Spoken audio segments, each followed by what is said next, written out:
नजरीन, ये कहानी है उन खामोश हाथों की जो धागों से सिर्फ कपड़े नहीं, एक पूरी तहजीब बुनते आज हम हैं। आपके लिए एक खास कहानी लेकर आए हैं। ये कहानी है उन खामोश हाथों की जो धागों और सुई की मदद से सिर्फ कपड़े बुनते हैं, बल्कि एक पूरी तहजीब और तारीख को भी जिंदा रखते हैं। सदियों से औरतें सिलाई, बुनाई और कढ़ाई के जरिए अपनी मेहनत, जज्बा और हुनर का इजहार करती आई हैं। उन्होंने अपने हुनर से सिर्फ घर को ही नहीं बल्कि समाज को भी मजबूत बनाया है। उनके बनाए हुए नक्श और डिज़ाइन सिर्फ कपड़े पर नहीं होते हैं, बल्कि उनमें उनकी ज़िंदगी, उनके सपने और उनकी पहचान छुपी होती है। आज के इस प्रोग्राम में हम उन्हीं औरतों की कहानी को याद करेंगे और देखेंगे कि कैसे उन्होंने धागे और सुई के ज़रिए तारीख को बुन दिया है।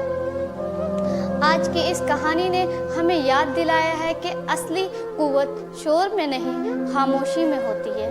वो हाथ जो धागे बुनते हैं असल में एक कौम का मुस्तकबिल बुन रहे होते हैं। जब औरतें धागे से तारीख बुनती हैं और आज हम एक ऐसी कहानी लेकर आए हैं जो ना सिर्फ तारीख है, ना सिर्फ रिवायत है, बल्कि एक खामोश इनकलाब की दास्तां है। ये कहानी है उन औरतों की जिनके नाम अक्सर किताबों में नहीं मिलते, मगर जिनके हाथों ने तहजीब को जन्म दिया। उन्होंने तलवार नहीं उठाई मगर धागा उठाया।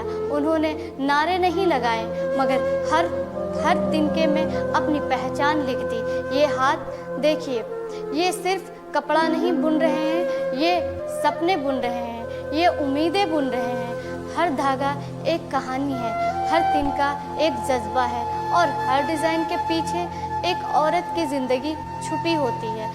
जब दुनिया ने कहा कि तुम्हारी आवाज़ कमज़ोर है, तो उन्होंने जवाब में सुई उठाई। उनकी खामोशी कमज़ोरी नहीं थी, वो सब्र था, वो हिम्मत थी। उन्होंने आंसुओं को धागों में पिरो दिया और दर्द को नक्श बना दिया। एक माँ जब अपनी बेटी को सिलाई सिखाती है, वो सिर्फ हुनर नहीं देती, वो उसे अपनी कहानी देती है, अपनी पहचान देती है, अपनी तहजीब देती है। वो सिर्फ सिलसिला नहीं, ये विरसा है। इसी तरह नस्लदार नस्ल तारीख बुनती है। वक्त बदलता है मगर धागे की ताकत नहीं बदली। जो हाथ कभी सिर्फ चूल्हे तक महदूद थे, वो बाजार तक पहुंच गए। ये सिर्फ कमाई नहीं थी, ये इज्जत थी, ये अपनी पहचान का ऐलान था। आज जब फैशन रैंप पर ये नक्श चमकते हैं, तो क्या हम उन हाथों को याद करते हैं जिन्होंने इन्हें जन्म दिया था? क्या हम उन औरतों को याद रखते हैं जिन्होंने धागे से तारीख लिखी?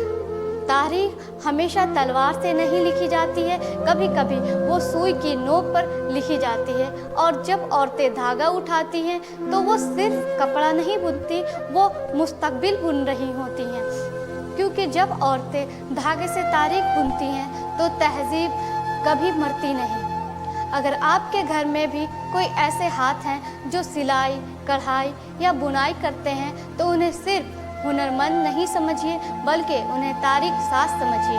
मैं हूँ गुलफिशा कश्यप और आप देख रहे हैं मानू MCJ डिजिटल प्रोग्राम। शब्बा खैर।